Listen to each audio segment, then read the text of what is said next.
ناظرین کرام، آج ہم آپ کو بتائیں گے چارلی چپلن کے بارے میں۔ چارلی چپلن 88 سال زندہ رہے، 88 ایئرس۔ اس نے ہمارے لیے 4 بیانات چھوڑے۔ پہلا، اس دنیا میں کچھ بھی ہمیشہ کے لیے نہیں ہے، یہاں تک کہ ہمارے مسائل بھی نہیں۔ دوسرا، مجھے بارش میں چلنا پسند ہے کیونکہ کوئی میرے آنسو نہیں دیکھ سکتا۔ تیسرا، زندگی کا سب سے کھویا ہوا وہ دن ہے جس دن ہم ہنستے نہیں ہیں۔ اور چوتھا یہ کہ دنیا کے 6 بہترین ڈاکٹر ہیں۔ پہلا سورج، دوسرا آرام، تیسرا ورزش، چوتھا خوراک، پانچواں عزت نفس اور چھٹا دوست۔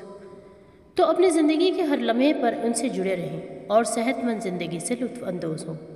چاند دیکھو گے تو خدا کا حسن دیکھو گے، سورج کو دیکھو گے تو خدا کی قدرت کو دیکھو گے، آئینہ دیکھو گے تو اللہ کی بہترین تخلیق نظر آئے گی۔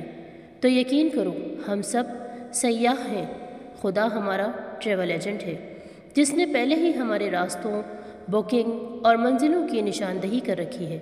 اسی پر بھروسہ کریں اور زندگی سے لطف اندوز ہو جائیں۔ زندگی بس ایک سفر ہے، لہٰذا آج زندہ رہو، آج خوش رہو، ہمیشہ خوش رہو اور ہمیشہ خوشیاں بانٹو۔